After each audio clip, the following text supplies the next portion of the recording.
हर सुबह अखबार, टीवी या इंटरनेट के जरिए सिर्फ खबरें हम तक नहीं पहुंचती हैं, बल्कि उनके जरिए एक डर भी हमारे घरों तक पहुंच जाता है।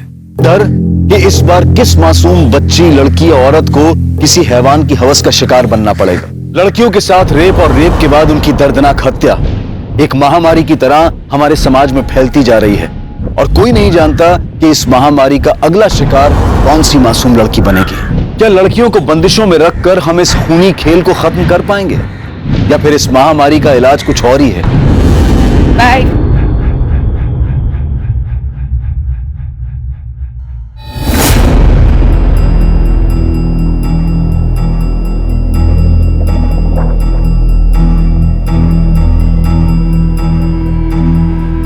नेहा, हो बाबा। तू क्या उसके साथ घूमती रहती है? मैंने मना किया है ना। इसकी जो ये दोस्त है ना, ये मुझे जरा भी पसंद नहीं है। कैसे छोटे छोटे कपड़े पहनती है, क्या संस्कार दिया है उसे घर वालों ने? अहो ताई तुम्हें पण है नहीं, और बाप टूर करते रहता है। अरे उसे क्या पता उसकी बेटी क्या क्या गुल खिलाती है। बाबा वो अच्छी है, बहुत अच्छी है, तू उससे दूर रहे। जब लड़की ऐसे छोटे छोटे कपड़े पहनती है ना, तभी मर्दों का मन खराब होता है। बेटा, जब दुनिया खराब हो ना, तब खुद को संभल कर रहना पड़ता है। बस उससे दूर रहे, समझी? अरे छोड़ ना यार, तेरे बाबा तो ऐसे ही बोलते रहते हैं। देख मयूरी, बाबा से झूठ बोलना मुझे बिल्कुल अच्छा नहीं लगता। देख, माँ बाप का काम होता है बोलना, और बच्चों का काम क्या होता है? एक कान से सुनना और दूसरे कान से निकालना। तुझे बड़ा पता है, तेरे पापा तो ज्यादा साथ रहते हैं नहीं, इसलिए इतना चहक रही है। ये बात तूने एकदम सही की। मतलब मैं इतनी खुश हूं ना, पापा महीनों महीनों टूर पे रहते हैं, मुश्किल से 15 दिन में एक बार फोन पे बात होती है। कोई टेंशन ही नहीं है लाइफ में यार। अच्छा सुन, अब तू भी टेंशन लेना छोड़, और एक काम कर, पोस्ट कर मेरी, तेरी फोटो खींचती हूँ। नहीं, मुझे नहीं खिंचवानी कोई फोटो। अरे कर ना। नहीं नहीं नहीं मयूरी। अरे इधर देख, ऐसे पाउट कर, पाउट।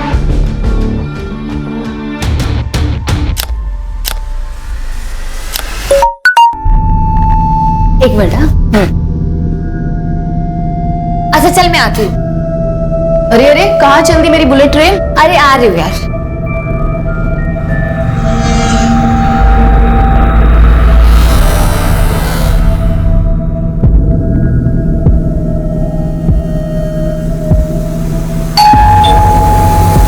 अरे यार आऊं यार, एक मिनट रुको। अरे नेहा, कम।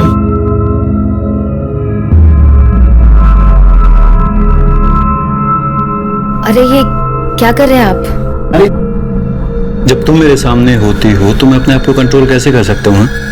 आप जानते हो ना मैं आपसे कितना प्यार करती हूँ। अब जब प्यार करती है तो फिर प्यार करने देना।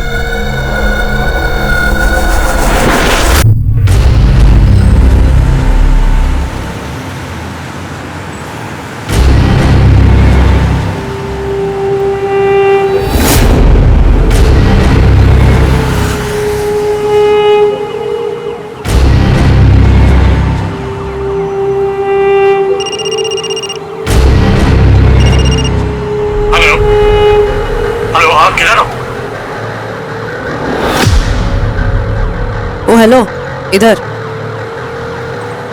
पैसे। और लड़की कहाँ? बैग में लेके घूम रही हूँ, रूम नंबर 306।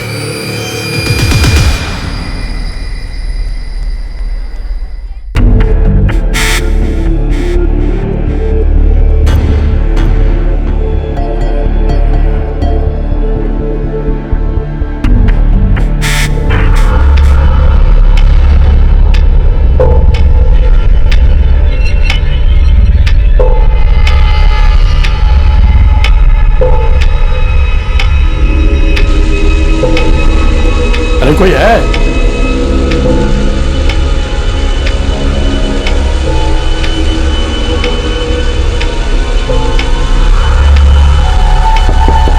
हेलो हेलो,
क्या उल्लू बनाया तुमने साले का?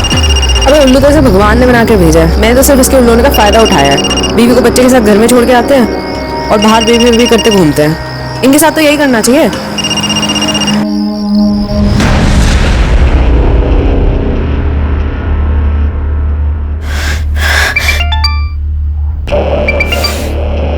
मैं बाद में बात करती हूँ। अरे पर हुआ क्या? वो फोन नहीं उठा रहा है। अरे तू एक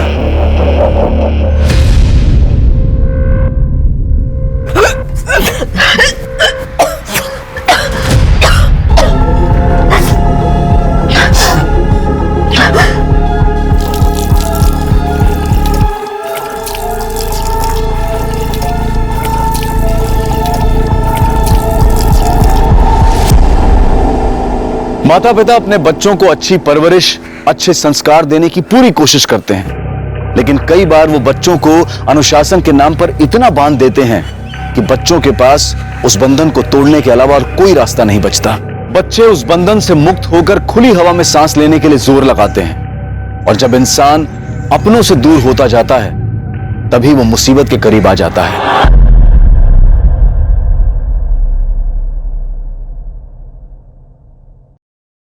शिरके रिका में क्या है? क्या देख रहे हो? सर वो चंद्रयान 2 के विक्रम लैंडर का कनेक्शन इसरो से टूट गया है। ओह, कोई बात नहीं।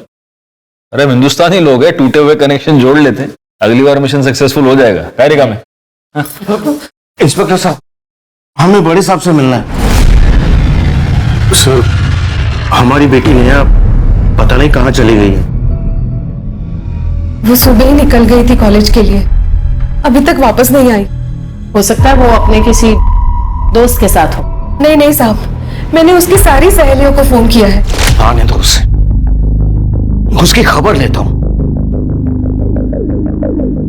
वो पूजा के साथ भी नहीं है। हो सकता है मयूरी के साथ हो। मैं उसे फोन करके देखती हूँ। मयूरी के साथ ही होगी।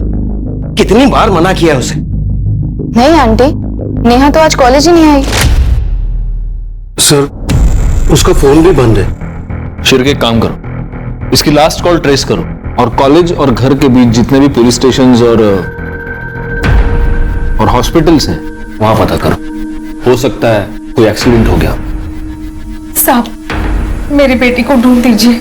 रात हो गई है, उसे अंधेरे से बहुत डर लगता है। Room number 306। पैसे भी मिल जाएंगे। एक बार जरा चीज तो देख लूं। बॉस, जो लड़की आपने मेल में फाइनल की थी ना, वो लड़की आपका कमरे में वेट कर रही है। अब ना तो मैं आपकी बहन हूँ और ना आपकी साली, जो आपका हाथ पकड़ के आपको लड़की के कमरे तक लेकर जाऊं।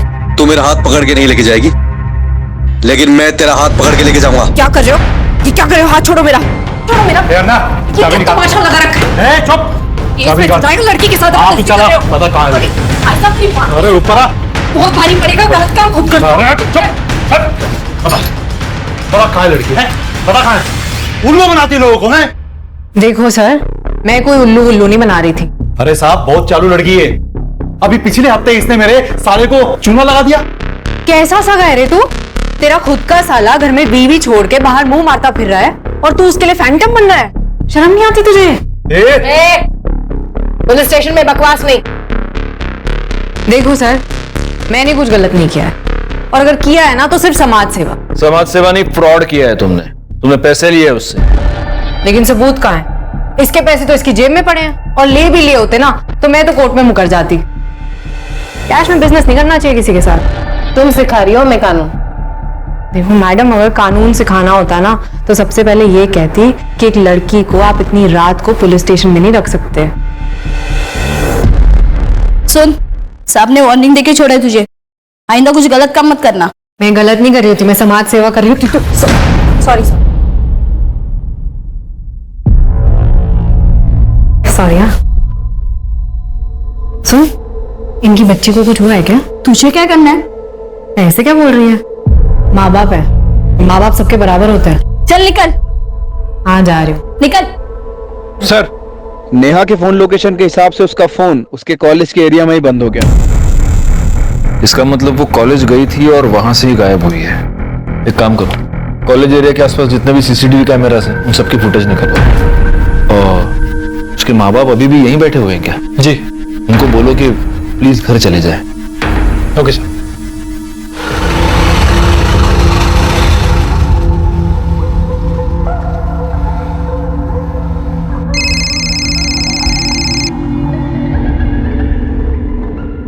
तो फोन ही नहीं उठा रहा। भैया आगे वाली बिल्डिंग में ले लो।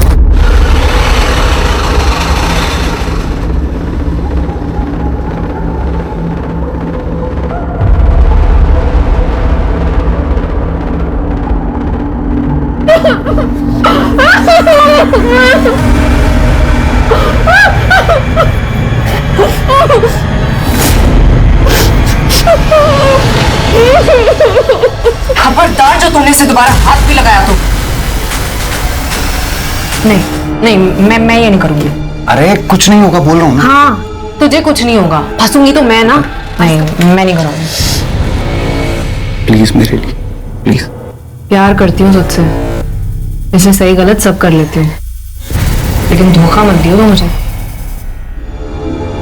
क्या कर सकती हूँ, देख रही है ना तुम। प्यार किया है कभी किसी से?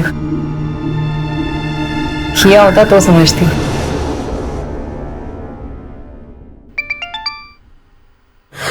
नेहा, नेहा, कहाँ हो तुम? तू ठीक तो है ना? हाँ नेहा बिल्कुल ठीक है, और जब आप मेरी बात मानेंगे तो आगे भी ठीक ही रहेगी। कौन कौन बोल रहा है? अरे अंकल, मेरा इंट्रो लेके क्या करोगे? 30 लाख चाहिए मुझे। 30 लाख मेरे, बेटी आपकी। कौन है? कल दोपहर 2 बजे घोड़बंदर रोड पे।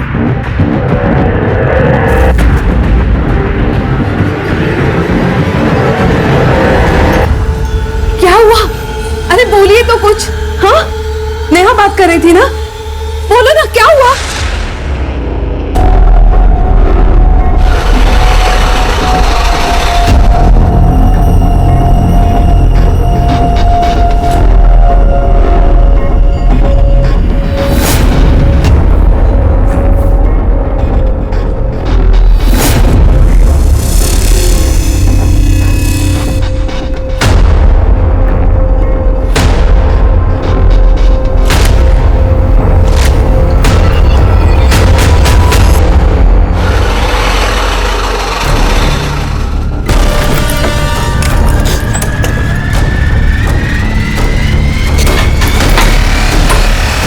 क्या हुआ?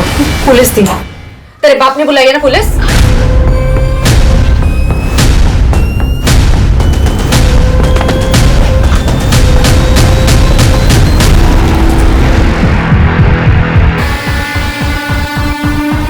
तो आपने देखा ये सब? जी मैम। आपका नाम क्या है? राधे श्याम।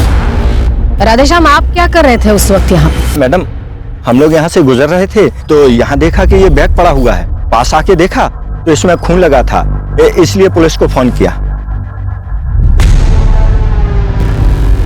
लगता है काफी दिन तक बंद रखा गया था इसे।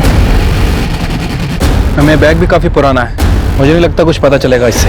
एक काम करो, फॉरेंसिक को इन्फॉर्म करो और इसकी फैमिली को भी।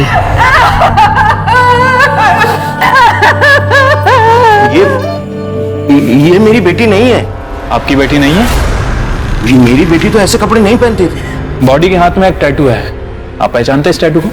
ऐसे कोई टैटू उसके हाथ पे नहीं था। ये हमारी बच्ची, आप मार क्यों दे रहे हैं? ये नेहा है हमारी। गलत सोच रही है तू, वो हमारी बेटी हो ही नहीं सकती। मैंने तो उसे पैसे दे दिए थे सर, फिर वो हमारी बेटी को क्यों मारेगी? आपने पैसे दे दिए? तो और क्या करता सर? आप लोगों को बताकर मैं देख चुका था, मैं अपनी बेटी की जान दोबारा खतरे में नहीं डाल सकता। आप लोगों के फेल होने बाद मुझे फिर से उस लड़की का फोन आया था, किसी दूसरे नंबर से कॉल आया था। हेलो। प्यार नहीं है आपको अपनी बेटी से शायद, वरना इतनी बड़ी गलती कभी नहीं करते। अब मैं आपकी तरफ से नेहा को गुड बाय बोल दूं या उसको फोन दूं? आप खुद ही बोल दो। नहीं नहीं, मेरी बेटी को कुछ मत करना। 30 लाख? उतने पैसे नहीं है मेरे पास, मेरे पास सिर्फ 12 लाख है। आप भी ना बेटी की फिरौती दे रहे हो या मच्छी मार्केट में रावस खरीदने आए हो? भगवान के लिए मेरी बेटी को कुछ मत करना, मेरे पास बस इतने ही पैसे हैं। मैंने तो उसे पैसे दे दिए थे सर, फिर वो मेरी बेटी को क्यों मारेगी? पैसे मिल गए, मैं सबूत तो मिटाना ही था। आपको उन्हें पैसे नहीं देने चाहिए थे। कम से कम आप पुलिस को इन्फॉर्म तो करते। वो मेरी बेटी को मार डालते। तो अब क्या किया उन्होंने? मारी तो डाला। वो मेरी बेटी नहीं है, वो मेरी बेटी नहीं है। सर, नेहा की पीएम रिपोर्ट आ गई। तो रिपोर्ट के हिसाब से नेहा की पीठ पर 2 वार किए गए थे, चाकू जैसे किसी धारदार हथियार से। मरने के लगभग 24 घंटे पहले उसके साथ रेप भी किया गया। उनका टाइम क्या? हम दोपहर 3 बजे से 6 बजे के बीच। रिपोर्ट में एक और इंपॉर्टेंट बात है, नेहा प्रेग्नेंट थी, मां बनने वाली थी। तो ये हो सकता है कि ये मर्डर उसी आदमी ने किया हो जिसका ये बच्चा है, और ये किडनैपिंग का पूरा नाटक पुलिस को गुमराह करने के लिए किया हो। आपको क्या लगता है? हो सकता है। नेहा के माँ बाप का कुछ और ही कहना है, क्या ना?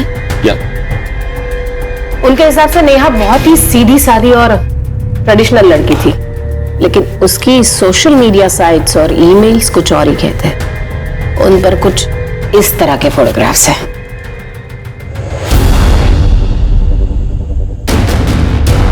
और नेहा डेटिंग साइट पर भी थी। एक लड़के से उसकी खास बातचीत होती थी, कार्तिक, जिसका आईपी एड्रेस निकलवाया गया है। एक बात बताओ शिरके, नेहा के मर्डर के बाद उसके लास्ट कॉल डिटेल्स और फोन लोकेशन के बारे में कुछ पता चला? अभी तक तो नहीं सर, लेकिन किडनैपर की लोकेशन मिल गई है जहां से उसने सुनील को फोन किया था। किडनैपर के लोकेशन के अकॉर्डिंग नेहा के फोन की लोकेशन और कार्तिक के फोन की लोकेशन दोनों सेम है। तो क्या कार्तिक ही किडनैपर है? क्या मुंबई वाकई महिलाओं के लिए सबसे सुरक्षित शहर है?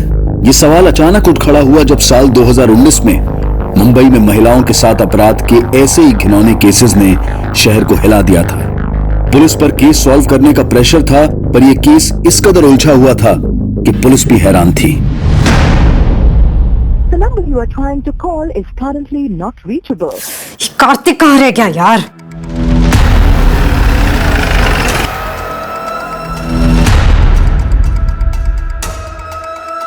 एक्सक्यूज मी, ये कार्तिक यहीं रहता है ना?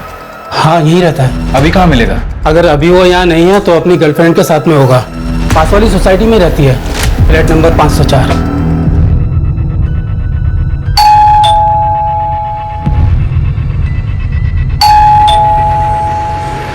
निम्बी? हाँ जी।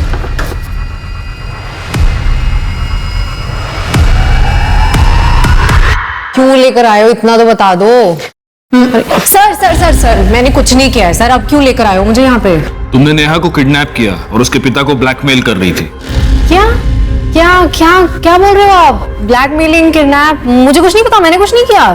झूठ मत बोलो। कार्तिक बॉयफ्रेंड है ना तुम्हारा? कार्तिक ने नेहा से डेटिंग ऐप पर फ्रेंडशिप की थी, चैट करते थे वो।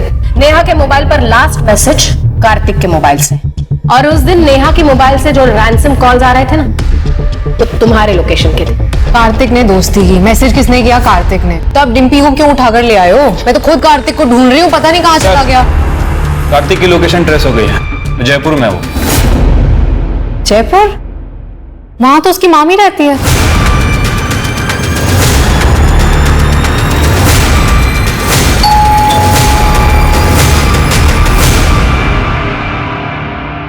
कार्तिक जी, चल। पैसे कहाँ हैं? कौन से पैसे? कौन से पैसे? रिका में अंदर चेक करो। सर अंदर, सर अंदर कुछ भी नहीं है सर। सर कुछ भी नहीं है सर अंदर। आप अभी पता चल जाएगा क्या है क्या नहीं है।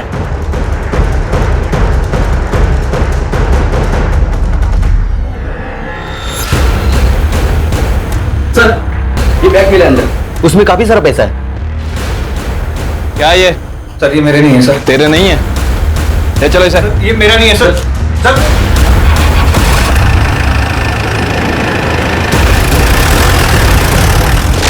सर मैंने कुछ नहीं किया सर। सर मैं सच बोल रहा हूँ सर। कुछ नहीं किया। शिरके, दिखाओ इसको। पिछले 5 महीने से तुम नेहा के साथ चैटिंग कर रहे थे, फिर तुमने उसको मिलने के लिए बुलाया। वो तुम्हारे बच्चे की मां बनने वाली थी, इसलिए तुमने उसका मर्डर कर दिया और हमें गुमराह करने के लिए किडनैपिंग का ये पूरा नाटक रचा। ये क्या कह रहे हैं सर आप? सर ऐसा कुछ भी नहीं हुआ। गुप्ता मैडम, ये ऐसे नहीं मानेगा। शिरके, गहल। सर बता दो सर। सर नेहा और मैं कई महीने से चैटिंग कर रहे थे, तो नेहा ने मुझे मिलने के लिए बुलाया। हाय नेहा, हाउ आर यू? तुम्हारी हिम्मत कैसे मुझे हाथ लगाने की? सर नेहा के अकाउंट से कोई और ही चैटिंग कर रहा था, ये बात मुझे बाद में पता चली, और डिम्पी को पता चल गया था कि मैं नेहा से मिलने भी गया था। इसी बात पर ये मुझसे लड़ी भी थी। ये क्या कर रहा था तू? मेरे होते हुए तो किसी और की तरफ आंख उठाकर देख भी कैसे सकता है? हाँ, फिर डिम्पी ने ही मुझे आइडिया भी दिया था। पैसे चाहिए, तेरी आइटम को किडनैप करते। क्या क्या बकवास कर रहा है? सर मुझे कुछ नहीं पता, ये झूठ बोल रहा है। नाटक नहीं, मुंह बंद कर अपना। सर मैं नेहा को सॉरी बोलने के बहाने उसके कॉलेज के बाहर भी गया था sir. Neha, I am sorry, वो शायद तुम्हारे अकाउंट से कोई और चैट कर रहा था तो मुझे पता नहीं लगा। इट्स ओके, कोई बात नहीं। ऐसे नहीं, तुम्हें पहले ही आइसक्रीम खानी पड़ेगी, तभी मुझे पता लगेगा कि तुमने मुझे माफ कर दिया। अरे इसकी क्या जरूरत? अरे नहीं, तुम्हें खानी ही पड़ेगी। ये लो। क्या अभी?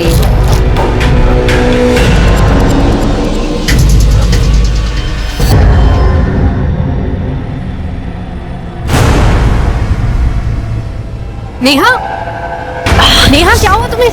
नेहा, संभालो अपने आप को, ठीक हो तुम? इधर आओ, चलो चलो इधर, ध्यान से संभालो अपने आप को।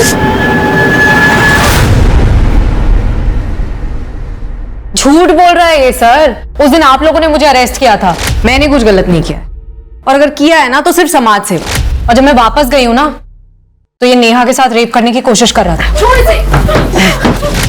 और सर इसी के कहने पे मैंने नेहा के बाबा को फोन किया था, लेकिन फिर दूसरे दिन इसने नेहा के साथ रेप किया। सर मैंने तो वीडियो भी बनाई, आप चाहिए तो आप देख लो। सर ये झूठ बोल रही है सर। सर इसके कहने पे मैंने उसका रेप किया था सर। मैडम के पिताजी सिर्फ 12 लाख दे सकते हैं, नुकसान तो पूरा करना पड़ेगा ना। तुझे बंदी चाहिए थी ना, जायश कर। कैसी बात कर रहा है ये? सर मैं एक लड़की होकर किसी दूसरी लड़की का रेप करवाऊंगी क्या? ऊपर से ये बॉयफ्रेंड है मेरा दिल जलता था, इसलिए जब ये पैसे लेने के लिए गया तब मैंने नेहा को भगा दिया। जा, और सुन तेरा फोन, जा। कितना भड़का था ये मेरे ऊपर सर। तूने उसे भगा दिया? अरे तू पागल हो गई है क्या यार? मैंने उसके साथ रेप किया था, मैं मारा जाऊंगा। और फिर सर पैसे मिलते ही इसने नेहा को मार दिया। सर मैंने सच में कुछ नहीं किया, ये झूठ बोल रही है सर। सर मैंने तो इसे कहा था तो मेरे पैसे भी ले ले और उस लड़की को खत्म कर दे, और मुझे जैसे ही पैसे मिले मैं अपनी मामी के घर चला गया। वो खून इसी ने किया सर, इसी ने खून किया था। झूठ बोल रहा है, मेरा इस चीज से कोई लेना देना नहीं है सर। इसने वादा किया था कि ये मुझे पैसे देगा, लेकिन इसने पैसे नहीं दिए तो मैं अपना बिजनेस करने चली गई। आपको चाहिए तो आप उस क्लाइंट से पूछ लो जिसको मैंने उस रात चूना लगाया था। तुम दोनों कहानियां बहुत अच्छी सुनाते, अब इल्जाम एक दूसरे के सर पे डाल रहे हो। हाँ गुप्ता मैडम, जब तक ये दोनों सच ना बोले दोनों को अंदर लेके फोड़ते रहो। सर पहली नजर में ये केस बिल्कुल ही ओपन एंड शट केस लग रहा था। डिम्पी और कार्तिक ने पैसों के लिए कार्तिक ने उसका बलात्कार किया, और फिर पैसे मिल जाने के बाद दोनों ने मिलकर, या फिर सिर्फ कार्तिक ने नेहा की जान ले ली। डिम्पी ने जिस क्लाइंट की ठगी की बात की, पुलिस ने जब उससे पूछताछ की तो वो बिल्कुल ही मुकर गया और बोला कि हत्या वाली रात वो डिम्पी से मिला ही नहीं था। पुलिस को पक्के तौर पर लग रहा था कि डिम्पी झूठ बोल रही है। पुलिस के पास 2 प्राइम सस्पेक्ट थे और उन्हें पूरा भरोसा था कि उन दोनों में से एक ही नेहा का खूनी है।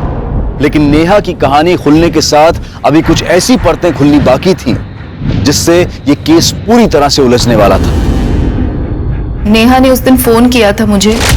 हेलो मयूरी, मुझे बहुत डर लग रहा है, मैं अपने घर के बाहर हूँ, घर के अंदर जाने की बिल्कुल हिम्मत नहीं हो रही है।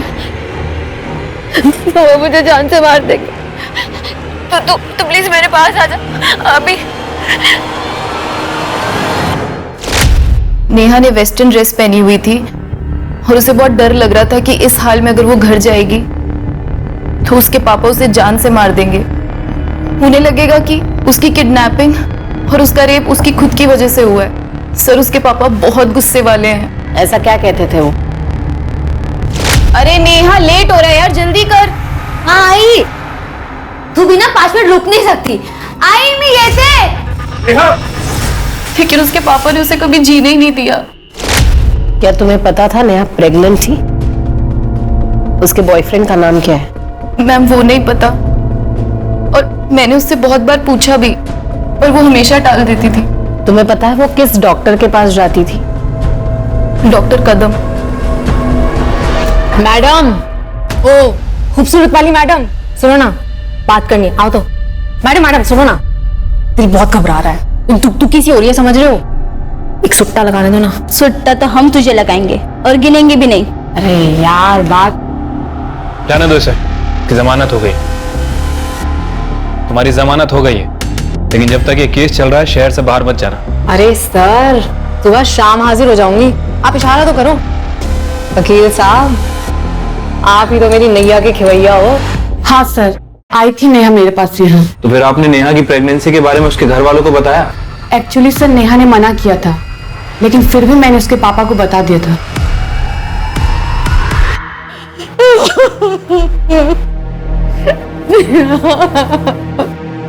नहीं, मैं वहां नहीं बैठूंगा। ये मेरी बेटी नहीं है, वो मेरी नेहा नहीं है। मेरी बेटी जिंदा है, मेरी नेहा जिंदा है।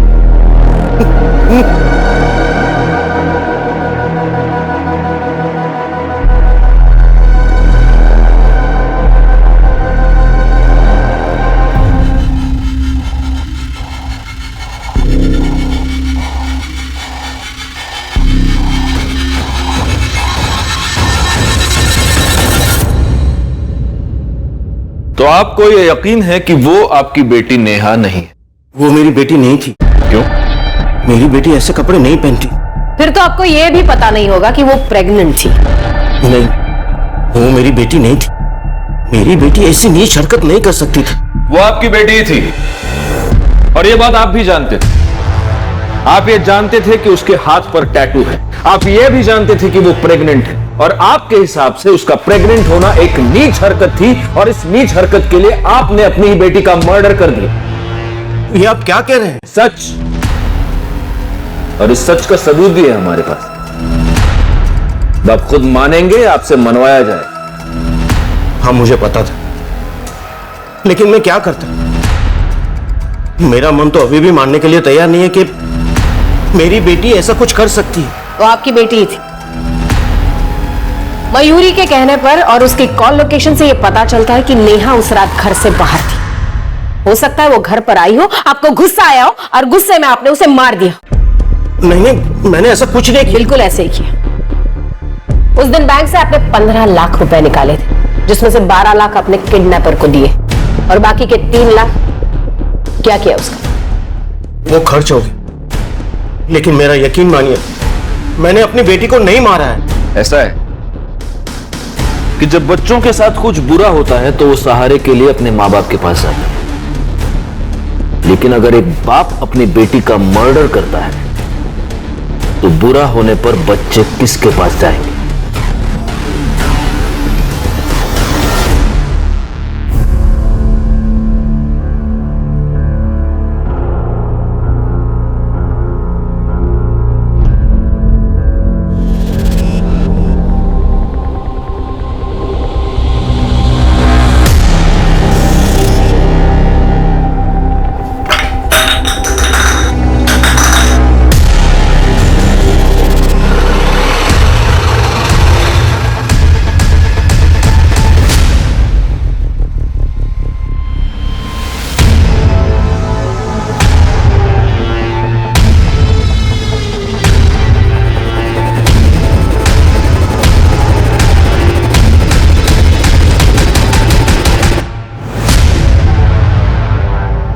ये देखिए सर, आदमियों को लूटते लूटते ये तो एटीएम लूटने चली गई।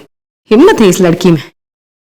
गलत काम करने के लिए हिम्मत नहीं लगती, सही काम करने के लिए, सच के साथ खड़े होने के लिए हिम्मत लगती है। सर, नेहा के कॉल रिकॉर्ड में जितने भी नंबर थे मैंने सभी पे बात की।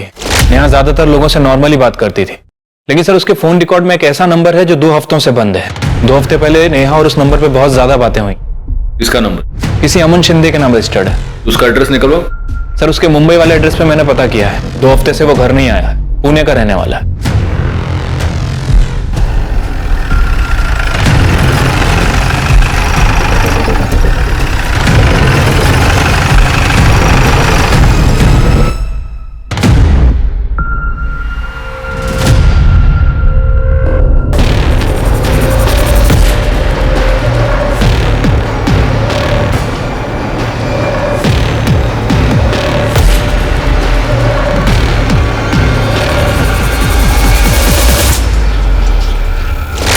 हाँ सर, ये सच है कि मैं नेहा से प्यार करता हूँ। करता हूं नहीं, करता था। नेहा मर चुकी है। ये क्या कह रही हैं आप? ऐसा कैसे हो सकता है सर? सिंपल है, नेहा ने तुम्हें ये बताया कि नेहा तुम्हारे बच्चे से प्रेग्नेंट है। तुम्हें ये सब कॉम्प्लिकेशन नहीं चाहिए था लाइफ में, और इसलिए तुमने नेहा का मर्डर कर दिया है ना? सर, मैं ये सोच भी नहीं सकता था कि नेहा के साथ ऐसा। सर, ये सच है कि उसने मुझे बताया था कि वो प्रेग्नेंट है। नेहा, कुछ नहीं होगा, मैं हूं ना। अमन, मुझे कुछ समझ नहीं आ रहा। अगर बाबा को पता चल गया कि मैं प्रेग्नेंट हूँ, मुझे जान से मार देंगे। कुछ नहीं होगा, मैं खुद तेरे बाबा से बात करूंगा, ठीक है? हमारी शादी के लिए। तो नेहा से शादी का वादा करके तुम भाग गए, और ऐसे भागे कि अपना फोन भी बंद कर दिया। सर, मैं भागा नहीं था। मेरी आई की तबीयत बहुत ज्यादा खराब हो गई थी, इसलिए मैं चला गया था। और जाने से पहले मैंने बहुत लोगों से पैसे उधार ले रखे थे, क्योंकि बार बार कॉल आ रही थी, इसलिए मैंने फोन बंद कर रखा था। सच तो ये है कि जब तुम्हें पता चला नेहा प्रेग्नेंट है, तुम उसे छोड़कर भाग गए। फिर तुम्हें ये पता चला कि नेहा डेटिंग साइट पर किसी और के साथ चैट करी, और गुस्से में आकर, मौका देखकर तुमने नेहा का खून कर दिया। मेरी नेहा कभी किसी डेटिंग ऐप पर जा ही नहीं सकती थी। ये सब उस मयूरी के काम है। हमेशा बहन जी बोल के उसे ब्रेन वॉश करती थी। इनफैक्ट वो तो हमेशा मुझे कॉल करती रहती थी, कहती थी कि मैं तुमसे प्यार करती। लेकिन सर, मैंने नेहा के अलावा कभी किसी और की तरफ आंख उठाकर देखा भी नहीं। सर, अमन का कहना सही था। सर, जिस आईपी एड्रेस से नेहा का डेटिंग अकाउंट एक्टिव था, सर, वो आईपी एड्रेस मयूरी के नाम रजिस्टर्ड है। और सर, मयूरी के फोन रिकॉर्ड से यह पता चला है कि मयूरी बार बार अमन को फोन करती थी। इतना ही नहीं सर, उसकी लोकेशन के हिसाब से यह पता चला है कि जिस दिन नेहा का मर्डर हुआ, उस दिन उसके फोन की लोकेशन नेहा के घर के आसपास थी।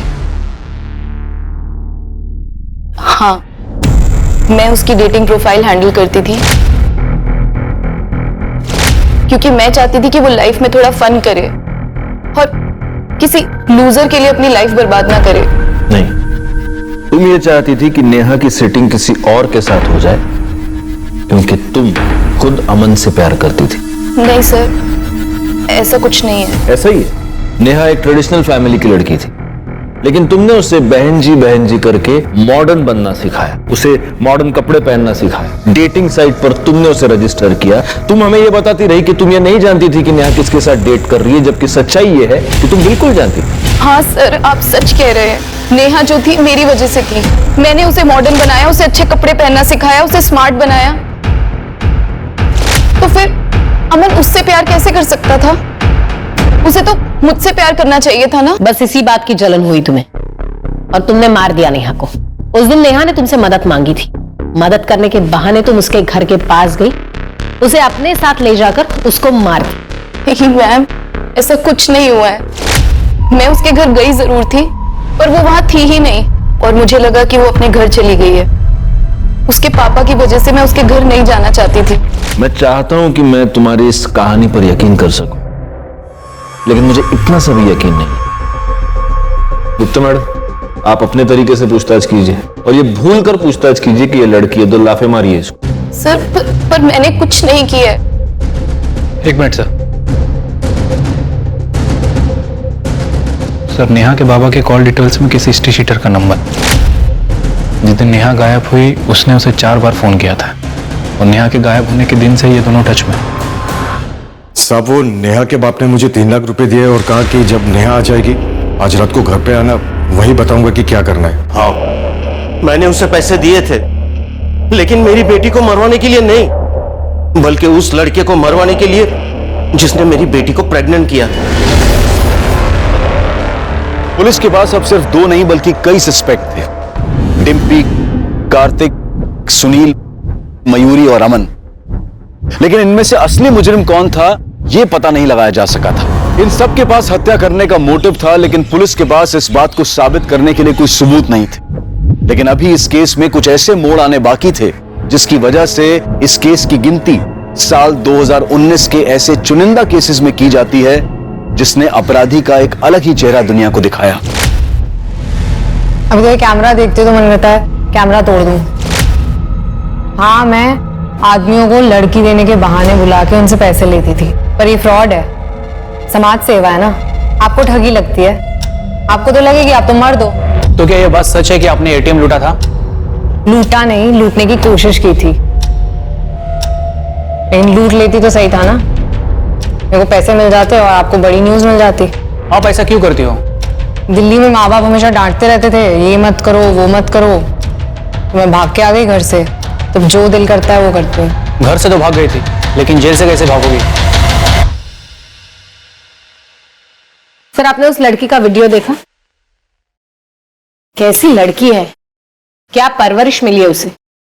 असस होता मैडम, बिगड़ते बच्चे हैं और गाली परवरिश को मिलती है। एनीवे, केस में कोई इंप्रूवमेंट? कुछ खास नहीं, फ्यू सस्पेक्ट्स है लेकिन कुछ ठोस सबूत नहीं। सर मुझे तो कार्तिक के ऊपर ही शक है।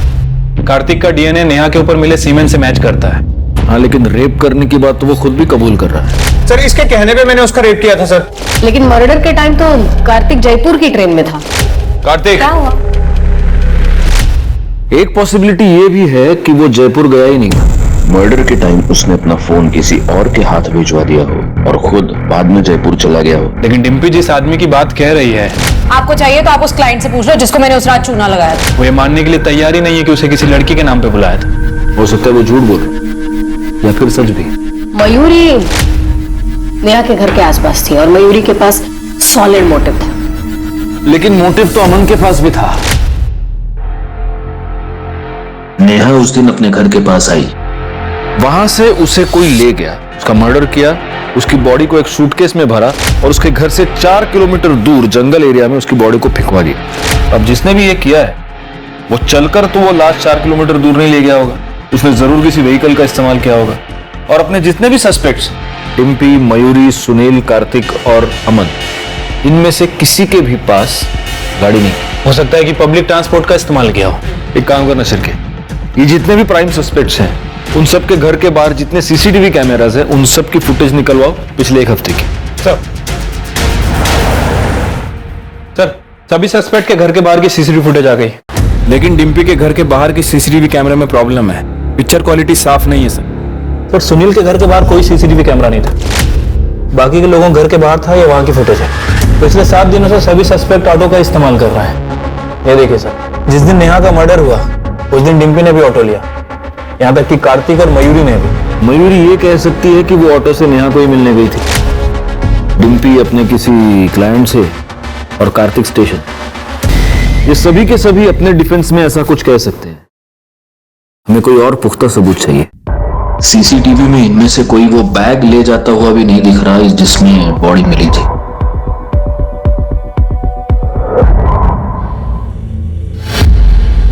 एक हफ्ता एक ही ऑटो। तू गया था उस दिन वहां? हाँ मैडम। कौन था तुम्हारी ऑटो में? तुम्हें वो ऑटो वाला याद है जिसे तुमने मंथली किराया देकर रखा? तुम जहां भी जाती हो उसी की ऑटो से जाती हो। लड़कियां सप्लाई करने के नाम पर जब तुम लोगों को उल्लू बनाती हो तभी भी वही ऑटो यूज करती हो। जब तुम एटीएम लूटने जाती हो तभी भी वही ऑटो यूज करती हो। और नेहा के मर्डर के बाद जब तुमने उसकी बॉडी को ठिकाने लगाया तब भी तुमने वही ऑटो यूज किया। तुम्हें यहां बुलाने से पहले उस ऑटो वाले को बहुत तोड़ा और उसने सब कुछ बोल दिया, तो अब तुम भी बोल दो, वैसे भी बड़बड़ करने का बहुत शौक है। मैं नेहा को मारना नहीं चाहती थी, वो तो कार्तिक डर गया था। वो बोल रहा था कि पुलिस उसे कुत्ते की तरह मारेगी। उसने मुझे ऑफर भी किया कि उसके हिस्से के 6.5 लाख मैं रख लूं, लेकिन नेहा को रास्ते से हटा दूं। और डिम्पी का सिर्फ एक भगवान है, पैसा। मुझे नेहा को किसी भी कीमत पर मारना था। नेहा की किस्मत खराब थी कि मुझे घर के बाहर ही मिल गई। ओए, यहाँ क्यों खड़ी है? फिर से किडनैप होने का इरादा है क्या? मैं इन कपड़ों में घर नहीं जा सकती। किस्मत अच्छी है आज तेरी। शूटिंग के कपड़े रखे हैं मेरे, जा उसमें से उठा ले।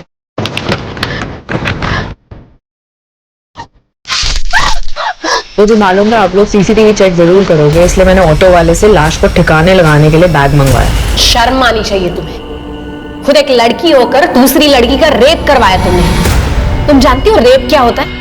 कोई मजाक नहीं, कोई खेल नहीं। कोई हाथ भी लगाता ना तो घिन आती है। लेकिन पैसों के लिए तुम वहीं पर नहीं रुकी, तुमने खून भी करवाया। शर्म आती है तुम पर, डिम्पी शर्मा। इस केस को मीडिया में बहुत उछाला गया।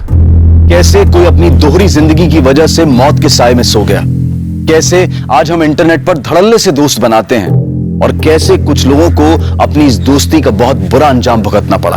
अगर इस केस को हम एक लाइन में समेटने की कोशिश करेंगे तो शायद यही कहेंगे, कुछ फूल डाली से बिछड़ गए, कुछ पैरों तले रौंदे गए, तो कुछ गलत राह पर चले गए। शायद नेहा के साथ यह सब होता ही नहीं अगर वो ऐसी दोहरी जिंदगी ना जीती, अगर उसके पिता सुनील उसे दुनिया से बचाने के लिए उस पर अनुशासन का पहरा लगाने की बजाय उसे एक दोस्त की तरह से प्यार से समझाने की कोशिश करते। शायद मयूरी को अपनी ही बेस्ट फ्रेंड के बॉयफ्रेंड से प्यार की उम्मीद लगाने की जरूरत नहीं पड़ती, अगर उसके पिता वक्त निकालकर उसे समझ सकते, समझा सकते। और शायद डिम्पी के हाथों इतना बड़ा पाप नहीं होता अगर उसके माता पिता उसे प्यार से सही रास्ते पर लाने की कोशिश करते। हमारा बचपन, हमारी परवरिश हमारे आने वाले कल को तराशते हैं। आज दुनिया बहुत तेजी से बदल रही है, बच्चे, लड़के, लड़कियां सब बदल रहे हैं, और ऐसे में माता पिता उन्हें पुरानी धारणाओं में जकड़ कर नहीं रख सकते। उन्हें भी बदलना होगा, उन्हें दोस्ती करनी होगी अपने बच्चों से। अपने बच्चों को उन्हें सही और गलत का फर्क करना सिखाना होगा।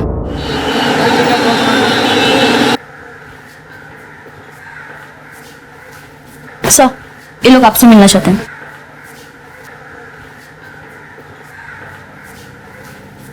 जी कहिए। सर हमारे साथ रेप हुआ है। व्हाट?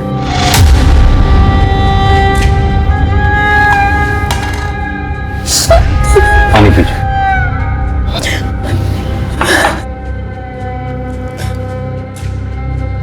अब आराम से हिम्मत रखिए, बताइए क्या क्या हुआ। सर, सुनील अग्रवाल के घर पे हम नौकरानी का काम करते हैं, रोज की तरह आज भी साफ सफाई कर रहे थे, और फिर ओए मानसी। अच्छा, क्या आप इन्हें तुरंत पुलिस स्टेशन ले आए? इनका मेडिकल एग्जामिनेशन भी हो जाएगा। शर्मा मैडम, इन्हें हॉस्पिटल ले जाके इनका मेडिकल एग्जामिनेशन करवाइए। जी सर। पांडे सर, इनकी FIR लिख लो। और ये सुनील अग्रवाल, इसे जरा थाने बुलाओ।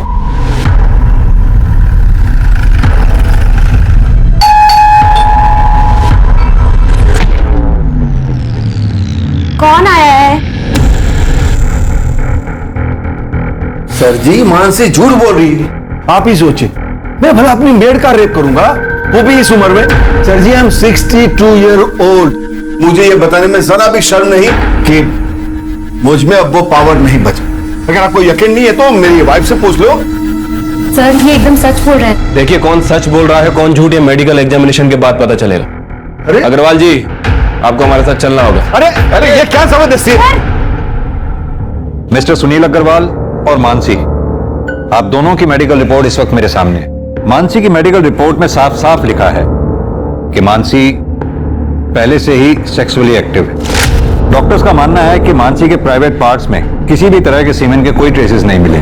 जहां तक मिस्टर सुनील अग्रवाल का सवाल है, उनकी मेडिकल रिपोर्ट के मुताबिक डॉक्टर्स का मानना है कि वो पेनिट्रेटिव सेक्स करने की क्षमता खो चुके हैं, यानी कि मेडिकली वो किसी का रेप नहीं कर सकते। सर, मैंने तो पहले ही कहा था कि आजकल की मेड ऐसी होती है, मोटी पार्टी देखी नहीं कि पैसे अट्ठे के चक्कर में रेप तक के झूठे इल्जाम लगा देती है। क्या मतलब है आपका? मेरी बहन झूठ बोलेगी? हाँ, मेरे पति कभी किसी का रेप नहीं कर सकते, और इसे तो वो बेटी की तरह मानते हैं। झूठ बोल रहे हैं ये दोनों मिलके। सर, एक लड़की के लिए उसकी इज्जत से बढ़कर कुछ नहीं होता है। तुम्हारी मेडिकल रिपोर्ट में साफ साफ लिखा है कि तुम्हारा रेप हुआ ही नहीं है, बल्कि तुमने पैसे हटने के चक्कर में अपने मालिक मिस्टर सुनील अग्रवाल पर झूठा आरोप लगाया। सर, ये गलत है। ये झूठ बोल रहा है आदमी। क्या झूठ है क्या सच है अभी पता चल जाएगा। यादव सर। जरा लेकर आओ उसे। Okay sir.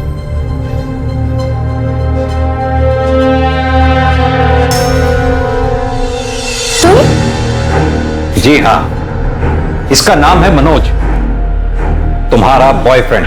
अब तुम खुद अपने भाई को बताओ कि मनोज और तुम्हारे बीच में शारीरिक संबंध है या नहीं। बोलो, क्या पूछना है इंस्पेक्टर साहब? संभालिए।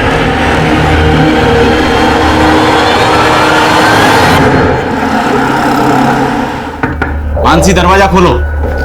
मांस, मानसी। भैया ये सच है, हमारा मनोज के साथ रिश्ता है, पर ये भी सच है कि हमारा बलात्कार हुआ था, लेकिन आपने, पुलिस ने हमारी बात नहीं मानी, हमको ही गुनहगार बता दिया। अब हम नहीं जीना चाहते। आपकी बहन मानसी।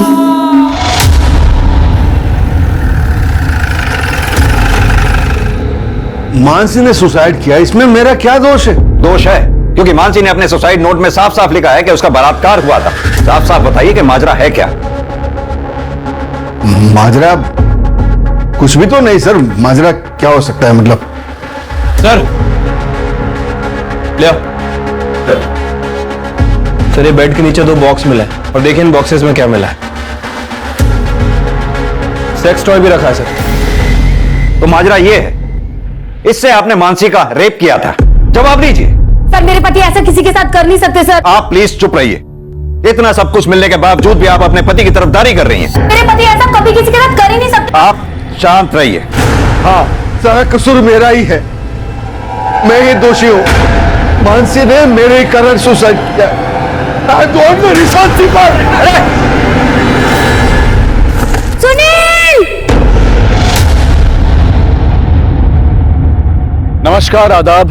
क्राइम पेट्रोल सतर्क के ब्लैक हेडलाइंस अध्याय के आज के एपिसोड में आप सबका स्वागत है।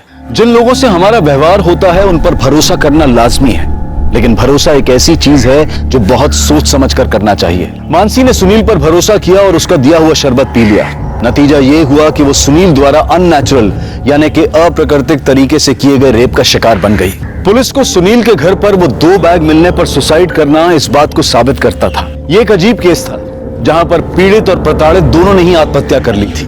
पुलिस के केस क्लोज करने के बाद भी ये मामला तकरीबन 1 महीने तक मीडिया में चर्चा और वाद विवाद का विषय बना रहा। शहर के समाज सुधारकों के एक खेमे ने सुनील अग्रवाल और मानसी गोस्वामी की आत्महत्या के लिए पुलिस को दोषी ठहराया, जिसे पुलिस महकमे ने बेबुनियाद बता दिया। इतने हो हल्ले और हंगामे के बाद यह केस यहां बंद हो चुका था, लेकिन क्या वाकई में ये इस केस का अंत था या फिर ये एक बड़े केस का एक छोटा सा हिस्सा था?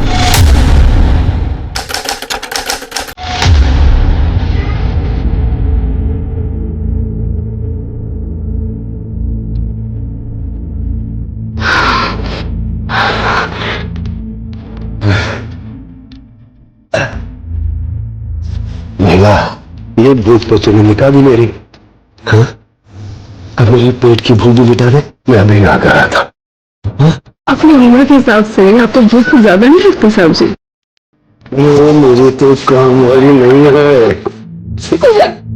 मेरी डॉक्टर भी है, तो इसी तरह मेरी भूख बढ़ाते रहे, मैं तेरी पगार बढ़ाता रहूं। वो भी आया।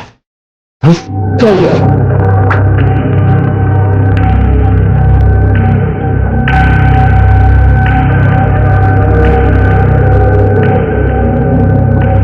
वृंदा,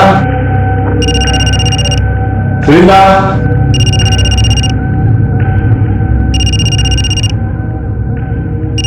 वृंदा, अरे कहां चली गई? साहब मैसेज चेक करो।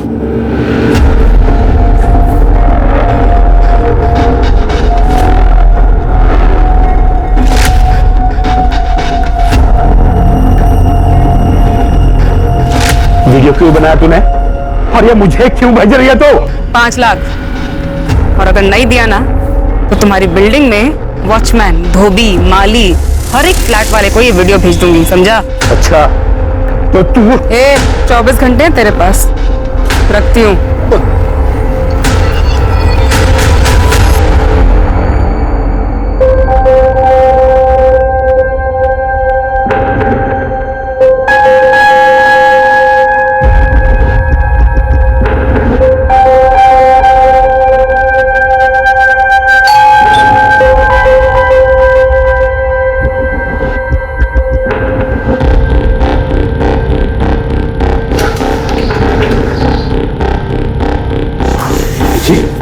नमस्ते। नमस्ते। मैं करिश्मा। करिश्मा,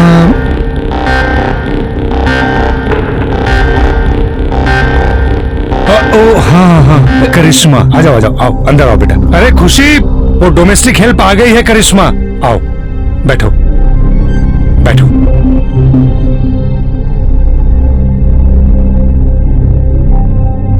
नमस्ते। नमस्ते नमस्ते, बैठो। देखो काम मैंने फोन पे तुम्हें समझा दिया है, बस हम 2 लोग हैं। सर काम कब से शुरू करना है? वो हम सोच रहे थे आज से ही कर देते। क्या है ना, हमारी माँ हमारे रहते दूसरों के घर में काम करती है, उनको अच्छा नहीं लगता। और वैसे भी हमारे भाई की भी तबीयत ठीक नहीं रहती, उसके पास कोई नहीं होता तो वो परेशान हो जाता है। मुझसे क्या पूछ रहे हो? भले करके लगती है, रख लो। ठीक है बेटा, तुम आज से काम शुरू कर दो। थैंक यू साहब। अरे ऐसे आओ, मैं तुम्हें किचन दिखा दूं, आ जाओ।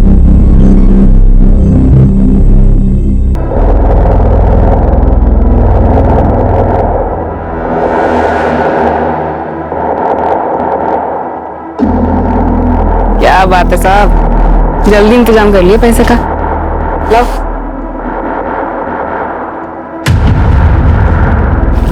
रब है ना, सब देख रहा है, तो तेरा भला नहीं होना कभी। ये पैसे मैंने अपने पोते की पढ़ाई के लिए रखे थे, समझी? बैंक पढ़ाई के लिए लोन बांट रही है, टेंशन मत लो आप। जाके पोते का ध्यान रखो, जाओ। अरे जाओ।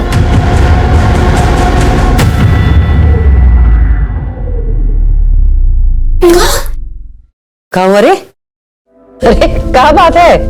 हाँ? ये देखो, मैं आप लोगों के लिए क्या लेके आई हूँ। क्या लाई है? समोसा और जलेबी। पैसा कहाँ से मिला रे? अरे जिनके काम करती हूँ उन्होंने दिए। बोलो समोसा जलेबी खाएगा। ये देख। हे जगली भाई, तेरा नौकरी ऐसे ही चलत रहे, जिससे हमरे मोनू का इलाज और पढ़ाई भी नहीं जाए, घर भी चलत रहे।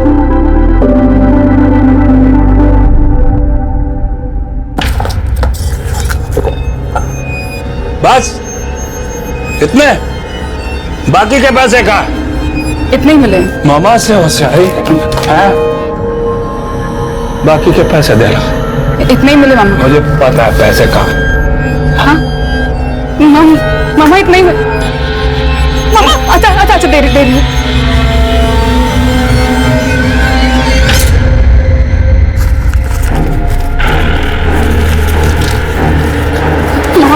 इसके मुझे भी दे दे।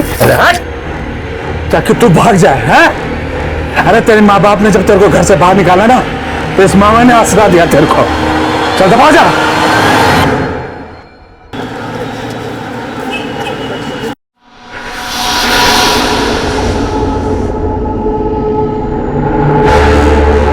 हाँ बस निकल रही हूँ मैं। आई। Okay bye. सुनो, कैसी लग रही मैं? और अच्छी, हमेशा की तरह। ठीक है, मैं डॉली की किटी पार्टी में जा रही हूँ और मुझे आने में लेट हो जाएगा। हाँ बाय बाय।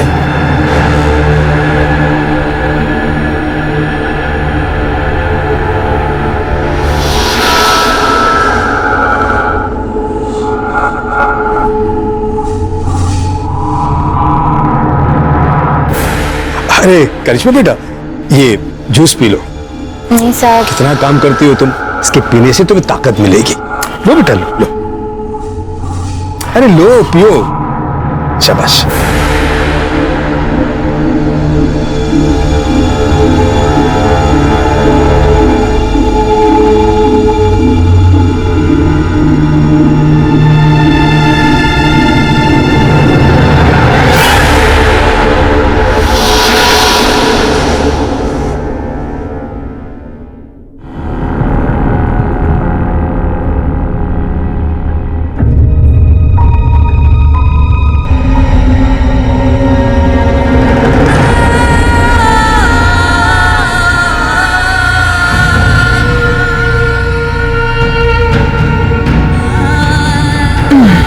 अरे आ गई तू, खाना लगा दे।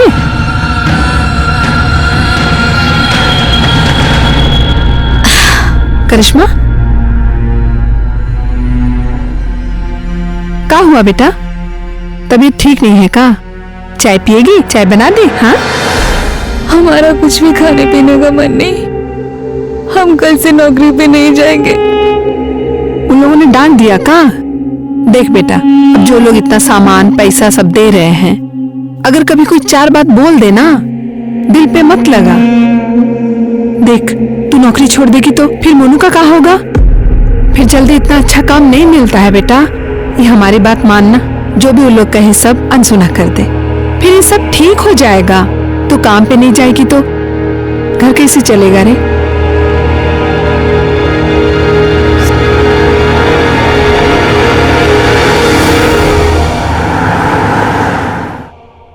बाद में बात करती हूँ। बिल्कुल सही समय पे आई हो।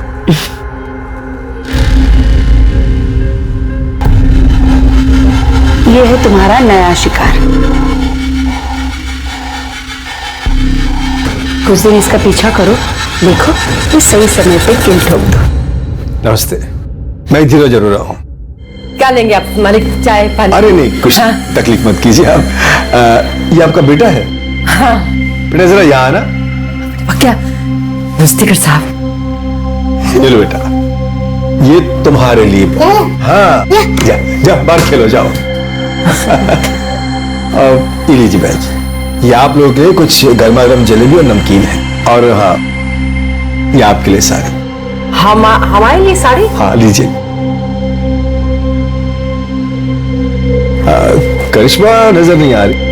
हाँ, करिश्मा घर पे ही है, हम अभी बुलाते हैं। करिश्मा। हाँ माँ। बेटा भाग क्या ना, दिखते नहीं पानी का है। कैसी हो करिश्मा? बेटा कल काम पे नहीं आई तुम?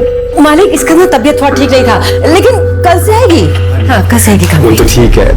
करिश्मा के लिए मेरे पास एक बहुत अच्छा सा ऑफर है। क्या है बहन जी, वो बहुत अच्छा काम कर रही है, तो मैं सोच रहा हूँ कि इसे अपने बहू बेटे के पास दुबई भेज दूं। दुबई? अरे जरा सोचिए बहन जी, यहाँ का 20 रुपया मतलब वहां का 1 रुपया, मतलब इसकी पगार 20 गुना बढ़ जाएगी। और हर 3 महीने में हम उसे आपके पास भेज देंगे मिलने के लिए, और आपके और आपके बेटे की देखभाल के लिए तो हम है ही यहाँ पर। कहिए क्या ख्याल है आपका? अच्छा ये लीजिए, ये एडवांस। मालिक, आप तो देवता आदमी है। ऐसा कुछ नहीं। करिश्मा, ये तो किस्मत है, इतने अच्छे आदमी के काम करने को मिला।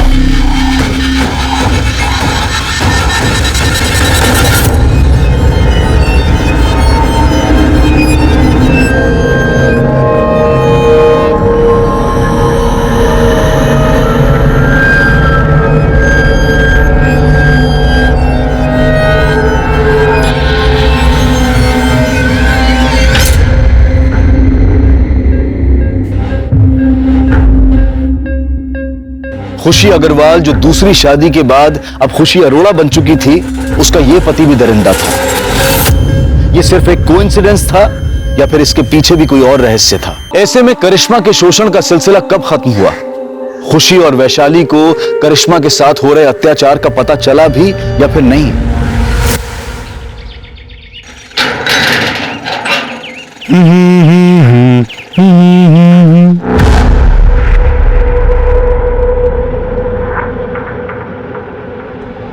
मैडम, मैडम,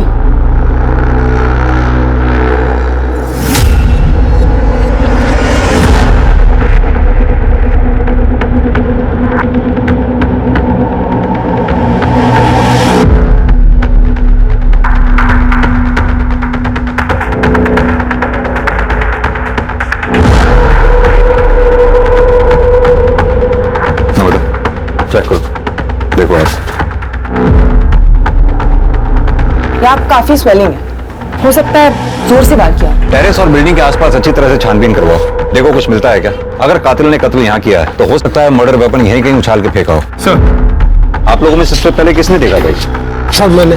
आपने बॉडी के आसपास कुछ देखा? नहीं सर, कुछ नहीं। आप लोगों में से कोई इसे पहचानता है क्या? नमस्ते सर, मैं सोसाइटी का सेक्रेटरी हूँ। मैंने इन सब से बात कर लिया, मगर हम में से किसी ने इस लड़की को इस सोसाइटी में कभी नहीं देखा।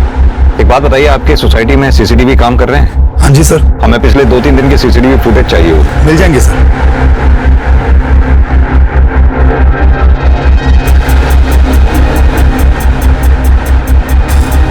सर ये देखिए, सर पाँव के पास ये हेयर स्टाइल मिला है और ये हेयर कलर विक्टिम के हेयर कलर से काफी अलग है। सर मैंने पूरी बॉडी चेक की लेकिन कहीं कोई निशान नहीं है और बॉडी के आसपास खून के धब्बे भी नहीं है। बाल का डीएनए विक्टिम के डीएनए से मैच करवाओ और बॉडी एक बार फिर से चेक करो, देखो कहीं कोई निशान तो नहीं। सर। संदीप, बॉडी का पंचनामा करवा के पोस्टमार्टम के लिए भिजवाओ और उससे पहले इसकी फोटोग्राफ्स लेके सोसाइटी में दिखाओ, देखो कोई पहचानता है क्या।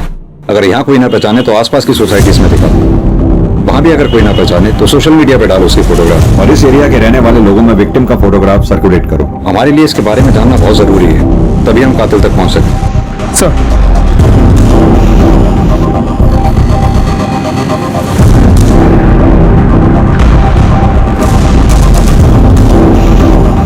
आप दोनों से पहचानते हो?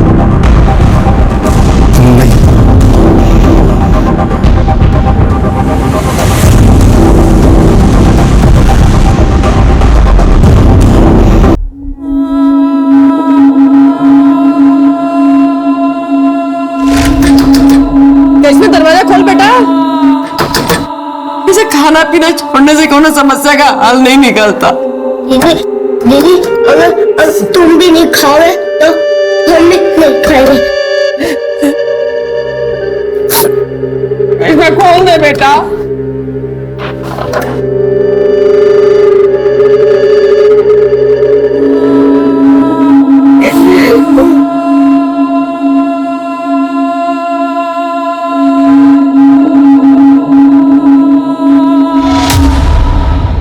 सर उस अनआइडेंटिफाइड बॉडी की पोस्टमार्टम रिपोर्ट। विक्टिम की मौत 13 तारीख को दोपहर 2:30 बजे से 4:30 बजे के बीच में हुई है, लेकिन इसकी इंफॉर्मेशन तो हमें अगले दिन 14 तारीख को सुबह 8 बजे मिली। कुछ समझ में नहीं आ रहा, भरी दोपहर में टेरेस पे मर्डर। सर ये बिलीवेबल नहीं लग रहा।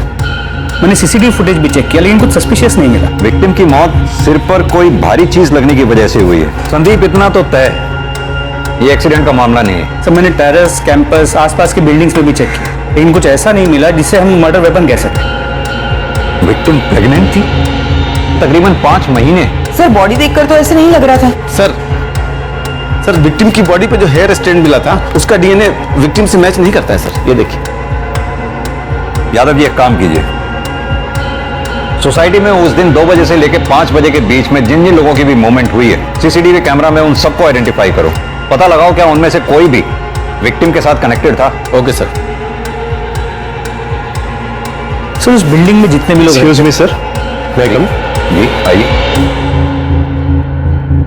सर मेरा नाम आलोक, मैं आपसे एक जरूरी बात शेयर करना चाह रहा हूं। प्लीज बैठिए पहले आप। जी थैंक यू सर। बताइए क्या जरूरी बात शेयर करनी है आप। ये जो लड़की है, मैं इस लड़की को जानता हूं सर। इस लड़की का नाम वीरेंद्र चौहान, और सर ये मेरे वहां मेड का काम करती थी। सर वो इसने मुझे अपने सेक्स के जाल में फंसाकर मुझसे 5 लाख रुपए ब्लैकमेल के तौर पर बैठे थे। आलोक जी, कहीं ऐसा तो नहीं कि विक्टिम के पेट में आप ही का बच्चा था? मैं तो उस लड़की से 1 महीने पहले ही मिला था। आप इस वृंदा चौहान के कांटेक्ट में आए कैसे? मेरे घर के लिए एक मेड की जरूरत थी तो मैंने मेड एजेंसी वालों को फोन किया। सहेली नाम की एक मेड एजेंसी थी, उन्होंने मेरा नंबर ये वीरेंद्र चौहान को दिया था। आप अपना कांटेक्ट नंबर? जी। वृंदा चौहान का कांटेक्ट नंबर और वो जो एजेंसी का नाम बताया आपने, इसका कांटेक्ट नंबर नम्रता को लिखवा दीजिए। नम्रता जी नंबर ले लो इनसे, आप जा सकते हैं। सर ये आलोक खुद होके आया तो है लेकिन इसकी हर बात पर हम विश्वास नहीं कर सकते। क्या तो तुम सही रहे हो संदीप। ये वृंदा चौहान के कॉल रिकॉर्ड्स और उसके लोकेशन रिकॉर्ड्स निकलवाओ और जिस एजेंसी के बारे में ये आलोक बता रहे थे सहेली, वहां जाकर वृंदा चौहान के बारे में पता करो। सर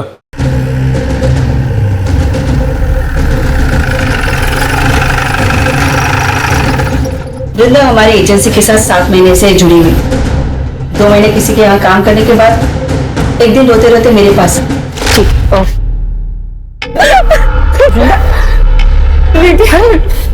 इतनी चोट कैसे लगी तुझे? मेरे पापा ने आज मेरे साथ ऐसे जबरदस्ती किया, मुझे भक्ति बेटा। तो अपनी माँ से बात क्यों नहीं करती? वो कुछ करेगी ना। मेरी मामा मुझसे बहुत नाराज है, उन्होंने मुझे घर से निकाल दिया है।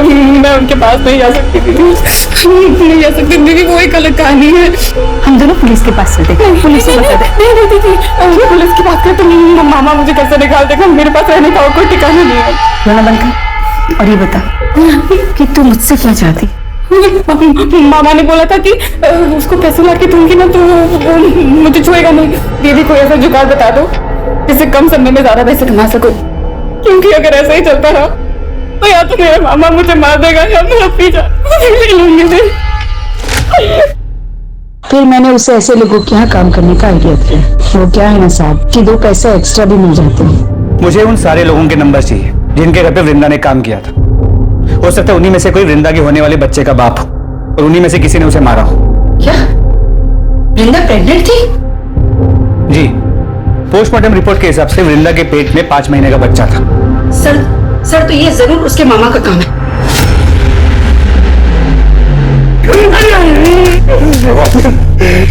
जनाब जितना मारना मार लो जनाब, मैं सच कहता हूँ मैंने इंदिरा के साथ जबरदस्ती जरूर की जनाब, लेकिन मैंने उसका कोई नहीं किया।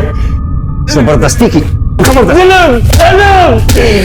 जैसे तू जबरदस्ती कर रहा है, जबरदस्ती नहीं रेप कहते हैं। बता, 13 तारीख को दिन में 2:30 बजे से लेकर 5:30 बजे तक कहाँ था तू? जनाब उस दिन मैं ट्रक में सामान लेके हरिद्वार गया था। आप चाहो तो सिंह कंपनी में फोन करके पूछ लो। आइए जनाब। हमें सिखाएगा तू? वो जब इंदिरा जिन बुड्ढों को चूना लगाती थी उनमें से किसी ने मारा होगा जनाब।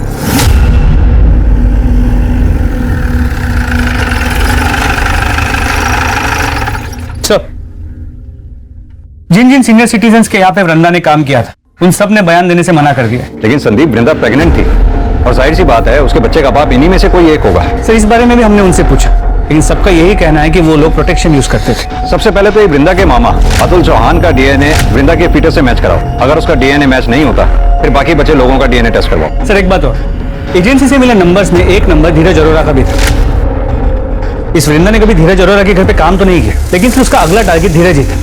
पर हमें वृंदा की बॉडी भी धीरज की बिल्डिंग से ही मिली है। सर हमने उन दोनों से फिर से पूछताछ की, लेकिन उन्होंने वृंदा को पहचानने से साफ मना कर दिया। मुझे वो 13 तारीख की सीसीटीवी फुटेज दोबारा चेक करेंगे। सर ये देखिए, 3:30 बजे वृंदा चौहान बिल्डिंग में घुसती है। एक मिनट, नंबर पॉज करना, जूम करना था। खुशी अग्रवाल। सर आप इसे जानते हैं? तुमने इसे पूछताछ की थी? जी सर, इनके हस्बैंड से भी पूछताछ की थी, लेकिन दोनों ने इसे पहचानने से मना कर दिया। हस्बैंड? जी सर, धीरज अरोरा। ये धीरज अरोरा। लेकिन सर आप उस खुशी को कैसे जानते हैं? संदीप, करीब 1 साल पुरानी बात है। इस खुशी के पहले पति, इस खुशी का तब खुशी अग्रवाल नाम था और पहले पति का नाम था सुनील अग्रवाल। सुनील अग्रवाल के ऊपर उनके काम वाली ने बलात्कार का आरोप लगाया था और जब हम उनके घर में बयान की पुष्टि के लिए पहुंचे तो सुनील अग्रवाल का यह कहना था, मुझे यह बताने में जरा भी शर्म नहीं कि मुझ में अब वो पावर नहीं बचा। हमें यह भी पता चला कि उस काम वाली का एक बॉयफ्रेंड भी था। हमने सोचा हो सकता है कि उस काम वाली ने पैसे ऐंठने के लिए अपने मालिक पर झूठा आरोप लगाया हो कि उस काम वाली ने आत्महत्या कर ली। उससे भी ज्यादा हैरान करने वाली बात यह थी कि उसने अपने सुसाइड नोट में कंफर्म किया कि उसके साथ बलात्कार हुआ था और बलात्कारी कोई और नहीं, वो खुशी अग्रवाल का पहला पति सुनील अग्रवाल ही था। हम उसके बयान की पुष्टि के लिए फिर उनके घर पे गए और छापेमारी के दौरान हमें उन दोनों के घर से सेक्स टॉयज मिले। उन दोनों को थाने लेके आओ। खुशी जी, हम कुछ समय पहले भी मिल चुके हैं। तब आप खुशी अग्रवाल हुआ करती थी और आज खुशी अरोड़ा। कुछ याद है आपको? जी सर। आज आप सेकंड मैरिज करके मूव ऑन कर गई, अच्छी बात है। Thank you sir. मिस्टर धीरज, आपका मानना है कि आप वृंदा चौहान को जानते ही नहीं, जबकि वृंदा जिस एजेंसी में काम किया करती थी उस एजेंसी के मुताबिक आपने किसी काम वाली के लिए वहां रिक्वायरमेंट दी थी और उस एजेंसी का यह कहना है कि वृंदा आपके घर में काम करने वाली थी। जैसा कि वृंदा हर मर्द को हनी ट्रैप करके ब्लैकमेल किया करती थी, शायद आपको भी वो करने वाली थी या फिर हो सकता है कि आप कहीं ऐसा तो नहीं ये बात आपको पता चली हो और आपने वृंदा का मर्डर कर दिया हो? आप क्या कह रहे हैं सर? मैं वृंदा को जानता तक नहीं था। इनफैक्ट आज से पहले उसका नाम भी नहीं सुना था। हाँ, हर एजेंसी को हमने कांटेक्ट किया था मेड की रिक्वायरमेंट के लिए, अपनी डिटेल्स भी छोड़े थे वहां, पर हाल फिलहाल हमें मेड की कोई रिक्वायरमेंट नहीं थी। नमिता, जरा धीरज जी को दिखाओ।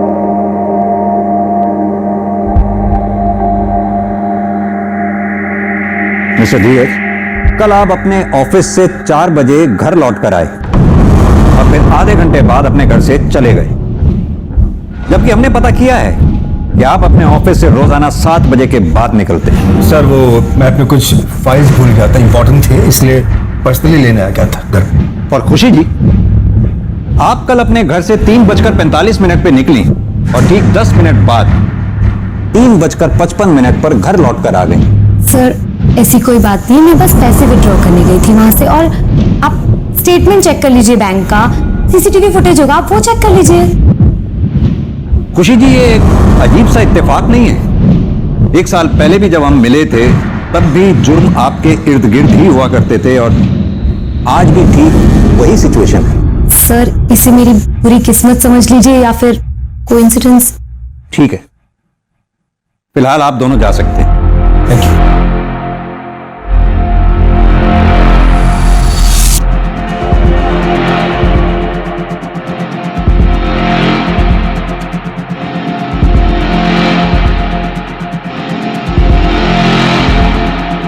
संदीप, लगता है खुशी मैडम का हेयर फॉल आजकल कुछ ज्यादा ही हो रहा है। और सर इस बाल का कलर लगभग उस बाल के कलर जैसा है जो हमें क्राइम स्पॉट पे मिला था। मैं चाहता हूं कि तुम इस बाल का डीएनए पहले मिले हुए बाल के डीएनए से मैच करो। मेरी गट फीलिंग ये कहती है ये दोनों बाल एक ही इंसान के हैं और वो इंसान कोई और नहीं, खुशी अग्रवाल और खुशी अरोड़ा ही है। वृंदा का मर्डर एक के बाद एक रहस्यमयी मोड़ ले रहा था। किसने किया था वृंदा का खून? वो सीनियर सिटीजन्स जिनको वृंदा ब्लैकमेल करती थी, या फिर वृंदा का मामा जिसने उसका शारीरिक शोषण किया था, या फिर धीरज अरोड़ा जो वृंदा का अगला टारगेट था? अब इस केस में कुछ ऐसी कड़ियां खुलने वाली थी जो इन सारे रहस्यों पर से एक के बाद एक पर्दा उठाने वाली थी।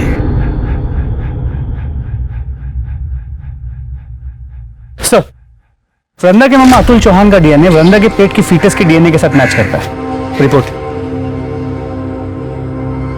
यानी वृंदा के मामा के पास वृंदा को मारने का मोटिव था, लेकिन बिल्डिंग के उस सीसीटीवी फुटेज में ये मामा कहीं दिखाई नहीं दिया।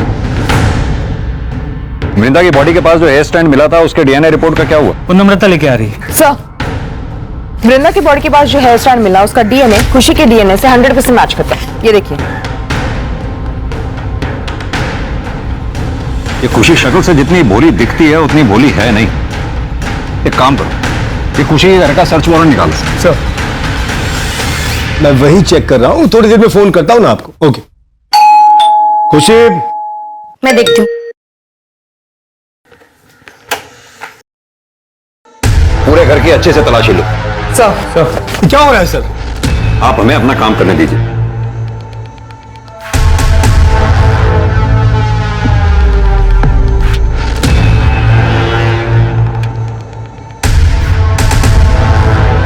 सर ये देखिए।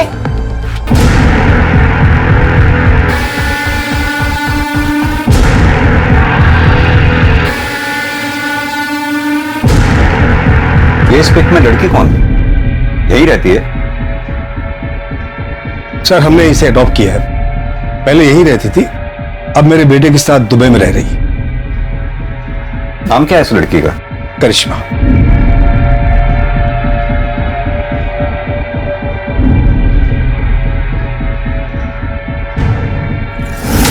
सर एक मिनट यहाँ आइए, देखिए क्या मिला है। सर मर्डर वेपन तो नहीं मिला, लेकिन ये सब कुछ मिला है। पर सर ये देखिए, सर ये सारा सामान बिल्कुल वैसा ही है जैसे आपने कहा था आपको खुशी के पिछले घर से मिला था। लेकिन वो सामान तो पुलिस ने जब्त कर लिया था। ये सामान आपने नया खरीदा है क्या? मुझे कुछ समझ नहीं आ रहा। मिस्टर धीरज, क्या आपकी भी सेक्स करने की क्षमता चली गई है? नहीं, क्यों? वो क्या है कि 1 साल पहले हमसे बहुत बड़ी एक गलती हो गई थी। मानसी गोस्वामी ने इनके पहले पति सुनील अग्रवाल पर एक आरोप लगाया था, बलात्कार। इनके पति ने गिल्ट में आके आत्महत्या कर ली, केस क्लोज हो गया। लेकिन उस केस का एक मुजरिम आज भी खुलेआम घूम रहा है। देखिए, आप दोनों के खिलाफ हमारे पास इतने सबूत तो हैं ही कि हम कोर्ट में आसानी से ये साबित कर पाएंगे कि वृंदा का मर्डर आप दोनों ने ही मिलकर किया है। सर, हमने ऐसा कुछ भी नहीं किया, हमने उसे नहीं मारा सर। ये आपके बाल वृंदा की बॉडी पर कैसे मिले और उन बालों का डीएनए आपके डीएनए से कैसे मैच करता है? और यही नहीं, वृंदा के लोकेशन रिकॉर्ड वारदात के कुछ रोज पहले तक लगातार धीरज के लोकेशन रिकॉर्ड से कैसे मैच करते हैं? सर, मुझे नहीं पता ही। आप तो चुप ही रहिए मिस्टर धीरज, लगातार आप झूठ पर झूठ बोलते चले जा रहे हैं। यादव जी, जरा फुटेज दिखाइए इन्हें। इस फुटेज में जो लड़की दिखाई दे रही है करिश्मा, आपने ये कहा कि आपकी अडॉप्टेड बेटी है और वो दुबई में रहती है, तो फिर कैसे इस फुटेज में आपकी बिल्डिंग से वो निकलते हुए दिखाई दी और कहां जा रही थी वो? हमारा टाइम वेस्ट मत कीजिए, ये बताइए कि आप दोनों ने मिलकर वृंदा को मारा या आप दोनों ने करिश्मा के साथ मिलकर वृंदा को मारा? और एक सवाल, करिश्मा के साथ एक चौथी औरत जो आपकी बिल्डिंग से सीसीटीवी फुटेज में निकलती हुई दिखाई दी है, वो चौथी औरत कौन थी और उसका इस मर्डर में क्या रोल था? अरे सुनाई नहीं दे रहा क्या? अभी भी वक्त है, सब सच सच बता दो। नहीं बताना तो वो भी बता दो। कोर्ट में तो हम साबित कर ही देंगे कि वृंदा का मर्डर आप दोनों ने किया है। तब तक चुपचाप सुनती रहोगी, सच बता दो ना।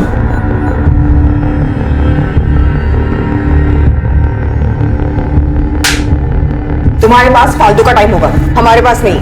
बोलो। सर, हमने वृंदा को नहीं मारा, उल्टा वो हमें फॉलो कर रही थी, वो हमें ब्लैकमेल कर रही थी सर, और वो धीरज को फॉलो करते करते मुझ तक पहुंची। उसने हम दोनों को साथ देखा और उससे पता चल गया था कि हम दोनों पति पत्नी हैं। जब धीरज नहीं थे, उनके एब्सेंस में वो घर भी आई थी। तुम मैं बचपन के प्यार को अंदर नहीं बुलाएगी। तुम यहाँ क्या करने आई हो?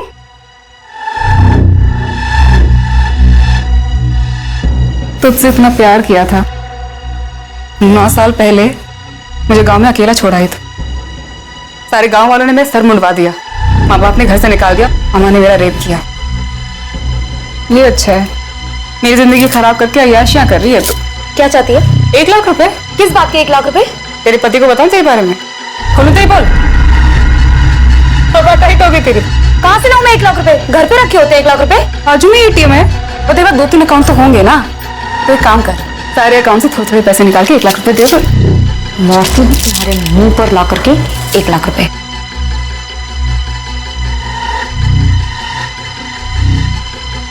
जब मैं वापस आई तो वो मरी हुई थी।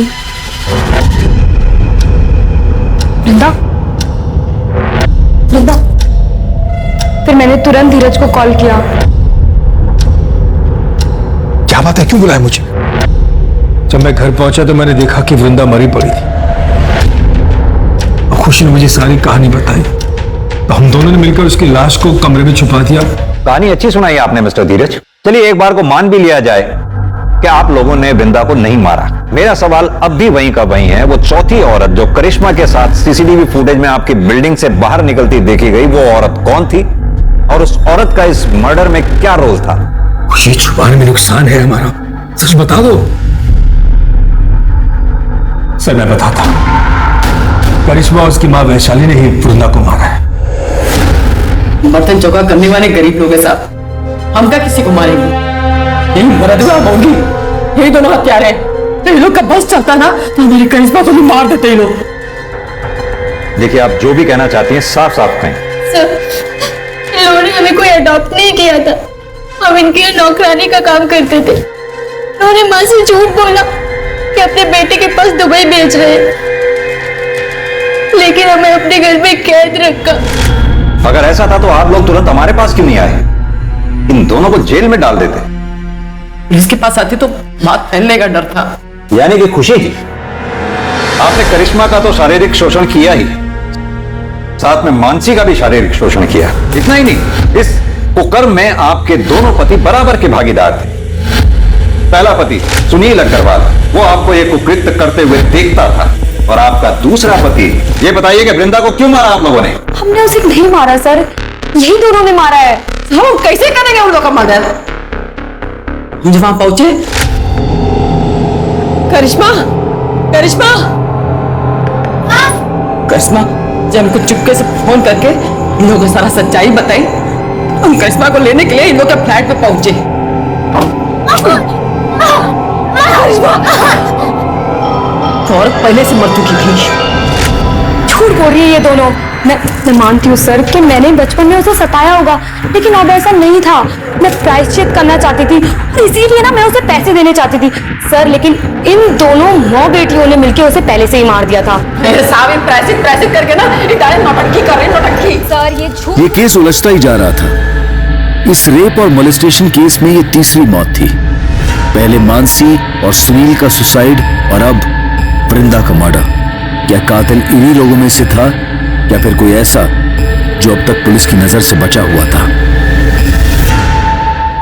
संदीप, हो ना हो कत्ल इन चारों में से ही किसी एक ने किया है।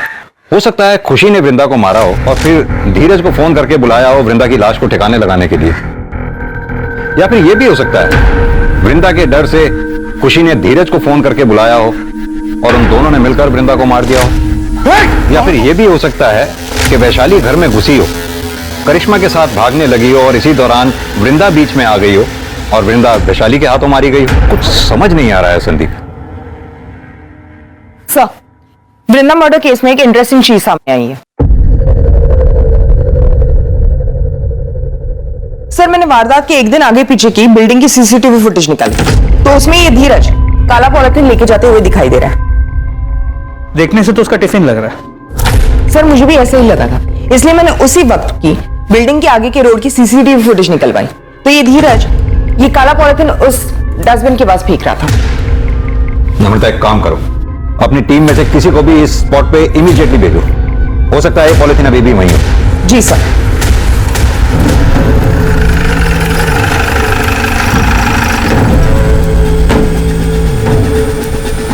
Mahesh, yes sir.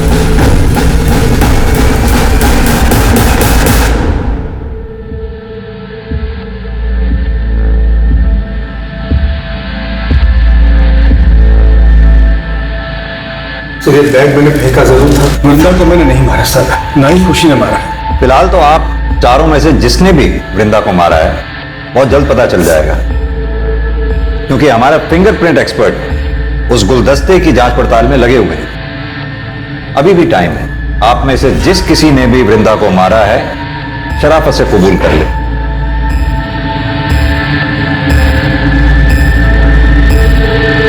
सर, खून हमने किया।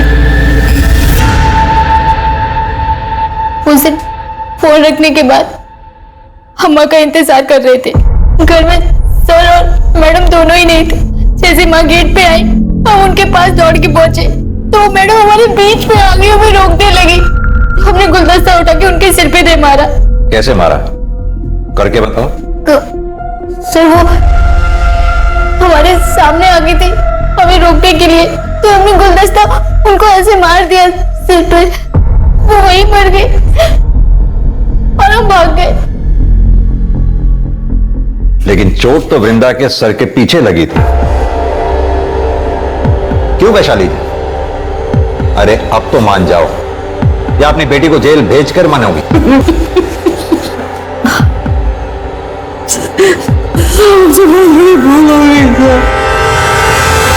हम जैसे ही दरवाजे की घंटी बजाते देखा तो दरवाजा पहले से खुला हुआ था।